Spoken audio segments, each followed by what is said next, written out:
ഇതൊരു ദുരന്തത്തിൻ്റെ നേർചിത്രമാണ്. 2018 ശേഷം കേരളത്തിലുണ്ടായിട്ടുള്ള ധാരാളം ദുരന്തങ്ങളുണ്ട്. അതിൽ പ്രധാനപ്പെട്ടവയാണ് വെള്ളപ്പൊക്കവും അതിനോടനുബന്ധിച്ചുള്ള മറ്റ് പ്രശ്നങ്ങളും. ദുരന്ത നിവാരണ ലഘൂകരണവുമായിട്ട് ബന്ധപ്പെട്ട് ഗവൺമെൻറ്റിന് ഇറക്കിയിരിക്കുന്ന ധാരാളം ഓർഡറുകളുണ്ട്, സർക്കുലറുകളുണ്ട്. ഗ്രാമപഞ്ചായത്തുകൾക്ക് അല്ലെങ്കിൽ മുനിസിപ്പാലിറ്റിക്ക് തനതായി ചെയ്യാവുന്ന ധാരാളം പ്രവർത്തനങ്ങളെ സംബന്ധിച്ച് വിശദമായ കുറിപ്പുകളും അവയ്ക്കുള്ള ഓർഡറുകളും സർക്കുലറുകളും കാലാകാലമായി വന്നുകൊണ്ടിരിക്കുന്നു. എങ്കിലും ദുരന്തമുണ്ടാകുമ്പോൾ വീണ്ടും ആളുകൾ പറയുക സർക്കാരിൽ നിന്ന് വീണ്ടും വീണ്ടും സഹായവും മറ്റു കാര്യങ്ങളുമാണ്. എന്തുകൊണ്ടിങ്ങനെ സംഭവിക്കുന്നു? ഒരിക്കലും അതിനെക്കുറിച്ച് ചിന്തിക്കാറില്ല. 13ാം വർക്കിംഗ് ഗ്രൂപ്പിൽ ഗ്രാമപഞ്ചായത്തുകൾക്ക് ദുരന്ത നിവാരണ ലഘൂകരണ പ്രവർത്തനങ്ങളെ സംബന്ധിച്ച് വിശദമായ റിപ്പോർട്ടുകളും പഠനങ്ങളും നടത്തി ആവശ്യമായവ ചെയ്യാനുള്ള എല്ലാ അധികാരങ്ങളും കൽപ്പിച്ചുകൂട്ടി നൽകിയിരിക്കുന്നത് സർക്കാരാണ്. അതിന് നിയമസാധ്യതയുണ്ട്, ഭരണഘടനാപരമായ പിൻബലവുമുണ്ട്. അതുകൂടാതെ കേരളത്തിലെ 4 പ്രധാനപ്പെട്ട ജില്ലകളായ അല്ലെങ്കിൽ പമ്പ റിവർ ബേസിനിൽ പെടുന്ന 4 ജില്ലകൾക്ക്, കോട്ടയം, ഇടുക്കി, ആലപ്പുഴ, പത്തനംതിട്ട ജില്ലകൾക്ക് വേൾഡ് ബാങ്കിൻ്റെ ധനസഹായമുണ്ട്. അത് ഗ്രാൻഡായി 2026 മാർച്ച് 31 മുമ്പായി ഗ്രാമപഞ്ചായത്തുകൾക്ക് കിട്ടിയിട്ടുള്ളതാണ്, അല്ലെങ്കിൽ മുനിസിപ്പാലിറ്റിക്ക് എത്തിയിട്ടുള്ളതാണ്. ഈ ഫണ്ട് 2027 മാർച്ച് 31 മുമ്പായി ചിലവഴിക്കേണ്ടതുമാണ്.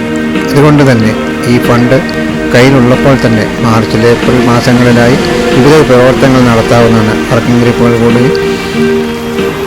പുഴയൊഴുകുന്ന അല്ലെങ്കിൽ നദികൾ ഒഴുകിപ്പോകുന്ന അല്ലെങ്കിൽ വെള്ളപ്പൊട്ടാൻ സാധ്യതയുള്ള സ്ഥലങ്ങളുടെ കാര്യങ്ങളൊക്കെ പഠിച്ച് അവയ്ക്ക് ദുരന്തങ്ങളുണ്ടായാൽ ചെയ്യാവുന്ന ഏറ്റവും നല്ല പ്രവർത്തനങ്ങളെ സംബന്ധിച്ച് റിപ്പോർട്ടുകളുണ്ടാക്കുകയും അതിൻ്റെ അടിയന്തര സ്വഭാവം കൈക്കൊണ്ടതിന് വേണ്ട കാര്യങ്ങൾ ചെയ്യണമെന്നുള്ള നിർബന്ധമാണ്.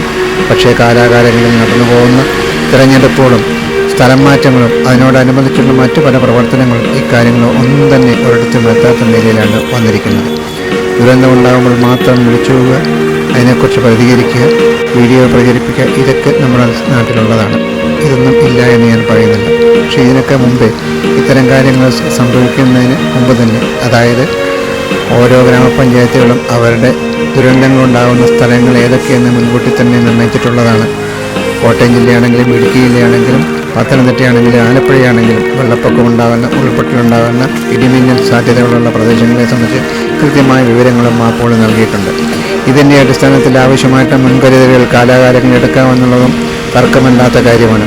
പക്ഷേ അവയെ സംബന്ധിച്ച് ആളുകൾ ചിന്തിക്കാറില്ല, അതിന് വേണ്ട കാര്യങ്ങൾ ചെയ്യാറുമില്ല. എന്ന് മാത്രമല്ല 13ാം വർക്കിംഗ് ഗ്രൂപ്പ് പോലും വെറും പാവയെപ്പോലെയായി തീർന്നിരിക്കുന്നു എന്നുള്ളതും ഒരു സത്യമാണ്. ഫണ്ടുകൾ മാറ്റി ചിലവഴിക്കുക, അതുമാത്രമല്ല അവ വേണ്ട കാര്യങ്ങൾ ചെയ്യാതിരിക്കുക, അനുവദിച്ചിരിക്കുന്ന ഫണ്ടുകളിൽ തന്നെ അവയുടെ നിർദ്ദേശങ്ങളനുസരിച്ചല്ലാത്ത രീതിയിൽ പ്രവർത്തിക്കുന്ന ധാരാളം സംഭവങ്ങൾ നമ്മുടെ നാട്ടിലുണ്ട്. എപ്പോഴും ദുരന്തങ്ങളുണ്ടാകുമ്പോൾ പ്രകൃതിയെ പഴിക്കുകയും പ്രകൃതി ദുരന്തങ്ങളുടെ മറ്റ് വശങ്ങളെക്കുറിച്ച് ഘോരഘോരമായി പ്രസംഗിക്കുകയും അവയ്ക്ക് അടിസ്ഥാനപരമായും അല്ലാതെയുമായിട്ടുള്ള പല കാര്യങ്ങളും ചെയ്യുകയും ചെയ്യുന്നു. ഇത് നമ്മുടെ നാട്ടിലെ നിത്യസംഭവമാണ്. പക്ഷേ ഇതൊരു ശാശ്വത പരിഹാരമല്ല. ഇതിനൊക്കെ ഒരു മാറ്റങ്ങൾ ഉണ്ടാകേണ്ടേ? തീർച്ചയായിട്ടും ഉണ്ടാകണം. അതിനുവേണ്ടിയാണ് പല കാര്യങ്ങളും നാം ചെയ്യണമെന്ന് ആവശ്യപ്പെടുന്നു. അടുത്ത നാളിലായി, അതായത് ജൂലൈ 31, ഓഗസ്റ്റ് മാസങ്ങളിൽ ഒക്കെ ഈരാറ്റുപേട്ടയിലുണ്ടായ വലിയൊരു വെള്ളപ്പൊക്കത്തിൻ്റെ ബാക്കി ചിത്രമാണ് കാണുന്നത്. രാത്രി 12 മണിയോടെ വലിയൊരു വെള്ളപ്പൊക്കം ഉണ്ടായി ധാരാളം നാശനഷ്ടങ്ങൾ വരുത്തി. മീനച്ചിലാറിൻ്റെ ഇരു കൈവഴികളും, അതായത് പൂഞ്ഞാറാറും മൂന്നവിൽ നിന്ന് വരുന്ന ആറും തെക്കും വടക്കും ഭാഗത്തുള്ള 2 ആറുകൾ ചേർന്നുണ്ടായിട്ടുള്ള ഈ പ്രദേശത്ത് വളരെ ഭയങ്കരമായൊരു വെള്ളപ്പൊക്കം ഉണ്ടായി. അടുത്ത കാലത്തൊന്നും ഉണ്ടാകാത്ത അത്രയും ഭീകരമായിരുന്നു എന്ന് പറയുന്നു. പക്ഷേ വളരെ ചുരുങ്ങിയ സമയം കൊണ്ട് തന്നെ അത് വെള്ളം താഴ്ന്നു പോവുകയും ചെയ്തിട്ടുണ്ട്. റോഡ് നിരപ്പിൽ നിന്ന് 3 മീറ്റർ വരെ ഉയരത്തിൽ വെള്ളം പൊങ്ങി എന്നാണ് ദൃക്സാക്ഷികൾ പറയുന്നത്. അതിന് അനുകൂലമായ തെളിവുകളുമുണ്ട്. ധാരാളം കച്ചവട സ്ഥാപനങ്ങളും അതുപോലുള്ള മറ്റ് സ്ഥലങ്ങളുമെല്ലാം ഈ വെള്ളപ്പൊക്കത്തിൽ ധാരാളം നാശനഷ്ടം ഉണ്ടാകാൻ ഇടയായ സ്ഥലങ്ങളാണ്. പള്ളികളിലും അമ്പലങ്ങളിലും ഒക്കെ വെള്ളം കയറിയിട്ടുണ്ട്. അവിടെ നഷ്ടങ്ങൾ ധാരാളം വരുത്തിയിട്ടുണ്ട്.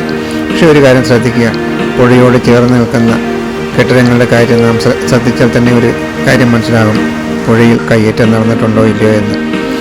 ഏത് കാലത്ത് തുടങ്ങിയെന്നോ ആരാണിത് അനുവദിച്ചു കൊടുക്കുന്നു എന്നുള്ള എല്ലാവർക്കും ധാരാളമായി ഒഴുകിയെത്തുന്ന വെള്ളം ഒഴുകിപ്പോകുന്നതിന് വേണ്ടി ആവശ്യമായിട്ടുള്ള വിസ്തൃതി ഇല്ലാതെ പോയിരുന്ന പുഴയ്ക്ക്, അതുകൊണ്ടായിരിക്കാം വെള്ളപ്പൊക്കം ഇത്ര രൂക്ഷമായി ഇവിടെ ഉണ്ടായത്. പക്ഷേ അതിന് കാരണക്കാരനായ ആളുകളെക്കുറിച്ച് ആർക്കെങ്കിലും അറിയാമോ? നിയമങ്ങളെക്കുറിച്ച് അറിയാമോ? എന്നും അറിഞ്ഞുകൂടാ എന്ന് ഭാവിക്കുകയാണ് ചെയ്യുന്നത്. കാരണം മഴ പെയ്യും, ധാരാളമായ വെള്ളമൊഴുക്കുണ്ടാകും. ഇനിയുള്ള ദിവസങ്ങളിലും വളരെ ഭീമമായ വെള്ളപ്പാച്ചിലും ഉരുൾപൊട്ടലും മറ്റു ദുരന്തങ്ങളും ഒക്കെ സംഭവിക്കാവുന്നതാണ്.